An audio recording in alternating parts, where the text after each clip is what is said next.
Hello, y'all. Doing a nice, easy workout at my local playground. Do a little stretching before I do my jumping rope, skipping rope, and all my other calisthenics and jumps and plyometrics and kickboxing and all the weight training, whatever you want to call it. Everything's gonna be cool. Nice hot day, sunny outside. Got a little shade over here, so it was pretty nice until I get to the later part of my workout where most of the workout equipment is out in the sun. But everything's cool. Enjoy the workout if you like to watch. The full thing's only like 17 minutes. I skipped all the rest periods and down periods where I didn't do much. So have a good day and enjoy the rest of the workout.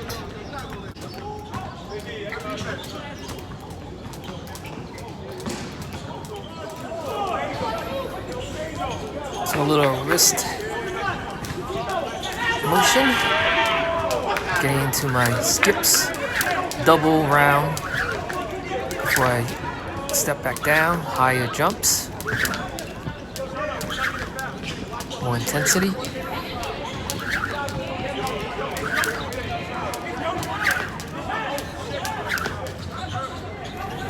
So here I'm just working a little bit on my footwork, skipping back and forth, warming up my ankles, hips a little bit more before I do my kicking, punching.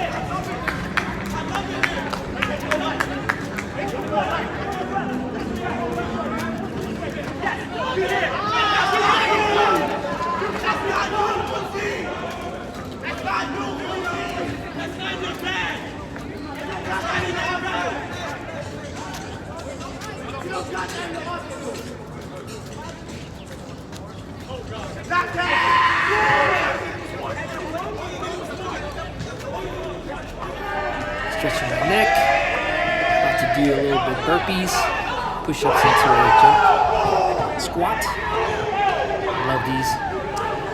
Some people hate them, I love them. Can be dangerous if you do it wrong and you hit the ground too hard, but you gotta be careful. Make sure you touch your hands in the ground softly before you jump your legs back. And try to go as fast as you can under control. And do the whole thing until you're slightly tired, or you want to push yourself until you're really tired. I just did it until I'm slightly tired. This is just a part of my easy warm-up.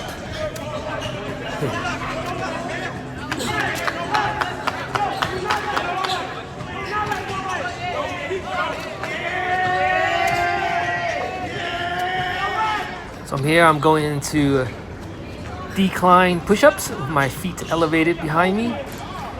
I was doing it with my fists and knuckles, but I have my wraps on, so my knuckles were cushioned, so it was pretty easy even though I was doing it over a concrete. Modified handstand push-ups, which work more on your shoulders than the push-up versions. I like to do these with my hips bent for a warm-up, and then sometimes I do it with my legs straight up to make it more difficult. Getting right into jump squats onto a platform. Depending on how explosive and powerful your legs are, you could use a more elevated and higher platform. This platform is approximately hip height for me. Pretty comfortable height for me, not too difficult, but it's fun and it really tires you out. It makes your heart race really quick and breathing heavy. Inhale down, exhale, explode. These are commonly called Bulgarian squats or split squats with your rear foot elevated. It makes your front leg work twice as hard as regular squats because a lot of the weight is on your front legs. Some people do these without touching the ground. I like to touch the ground a lot of times just to gauge my distance and to help me balance in the bottom portion, which generally is the hardest portion of the movement, which kind of gets a little bit wobbly sometimes. So you can touch the ground if you like. As you go up Keep your torso nice and erect. Knees and hips slightly soft, just to keep your balance and your muscles engaged through the movement. Right. So it's a side version. And stretch your hamstrings and inner thighs. Helps you with your balance and your strength of your hamstrings and your quads, especially if you're doing side kicks and roundhouse kicks. If you're doing kickboxing, or if you're a dancer, they're great for your balance.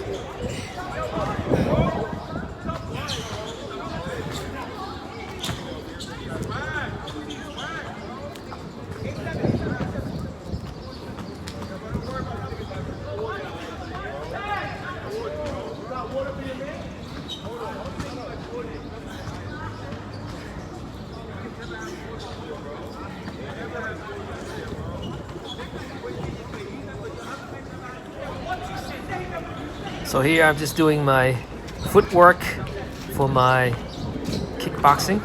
Right now it's just the punching part, jabs and crosses. Engaging my distance slowly, picking a spot right in front of me, touching the spot softly. I'm not trying to be explosive, but just working on my technique, nice and easy. Focus my breathing, foot pattern, and torso rotation.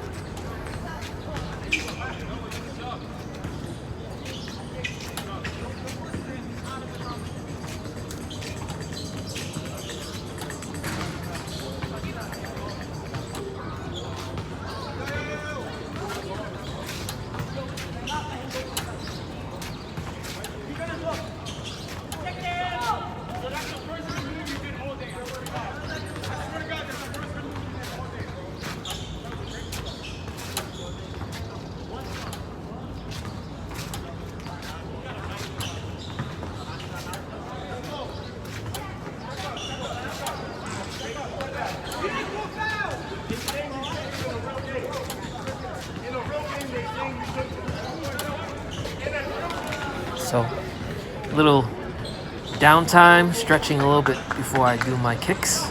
Always make sure you're limber and loose before you do any kicks, or else you might strain your muscles. Nice and easy, go slow. Don't try to go ballistic on your stretches. Nice and easy, just to warm them up before you do any kicking.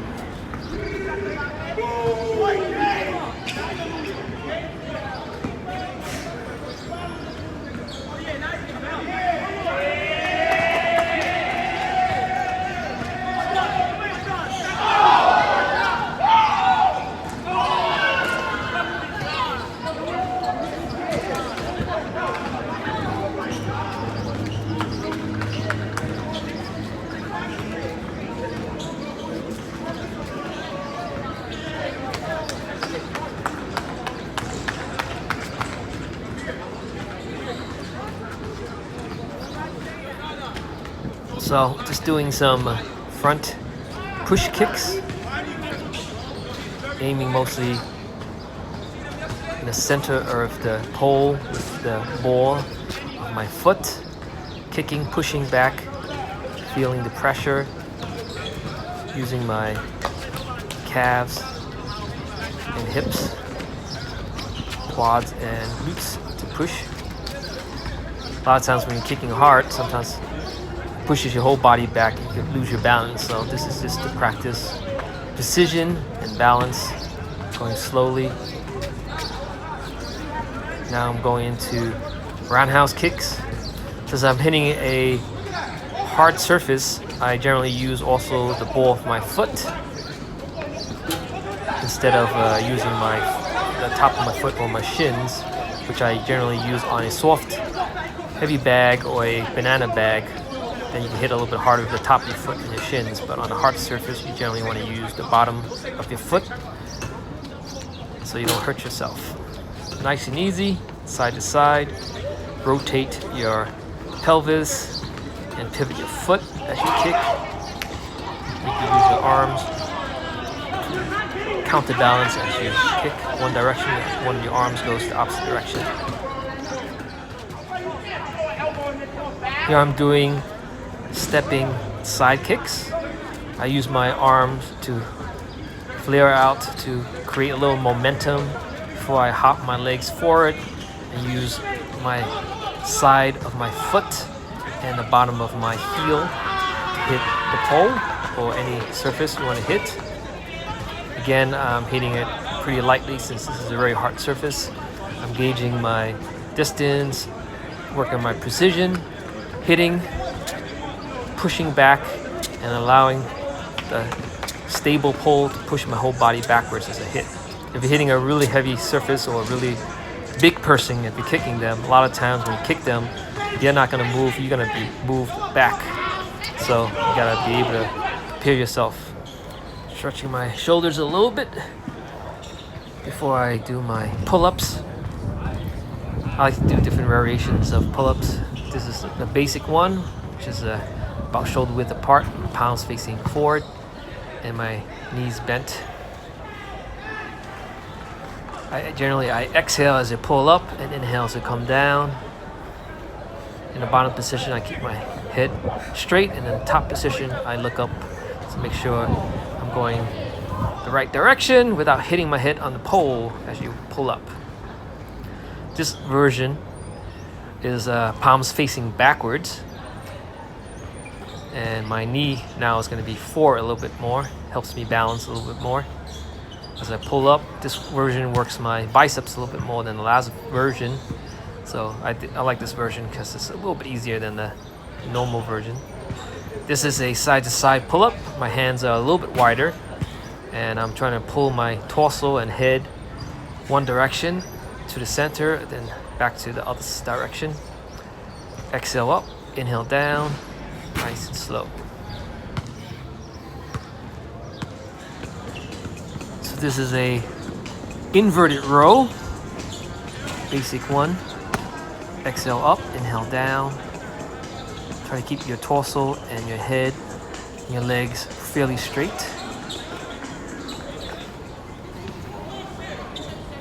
So now this is a inverted row with my legs a little bit more elevated, slightly different angle, and slightly harder since I'm using more percentage of my body weight in this version, and it also works my upper back a little bit more than the previous version. Exhale up, inhale down,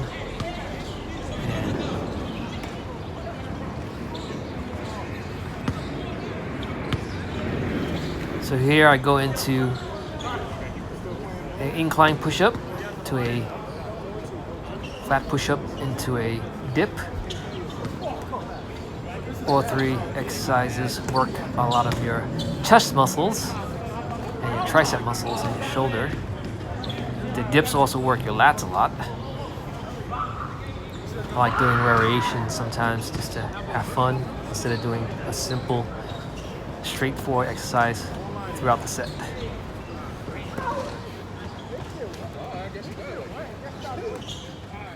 So here I'm doing a knee up. I have a nice support on my back. I exhale as I pull my knee and my pelvis upwards. This version is pretty stable and fairly easy since I bend my knees. This version over here, I rotate my pelvis and bring my legs slightly to the side to work on my obliques a little bit more. So it's a little bit more difficult to control. Exhale as you go up, inhale as I go down, and nice and steady.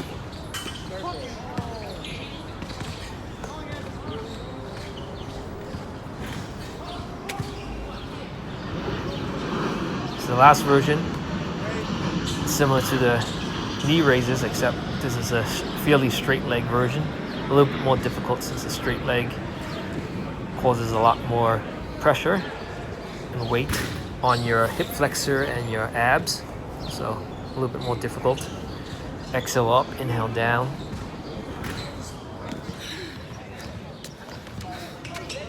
Another day, another workout.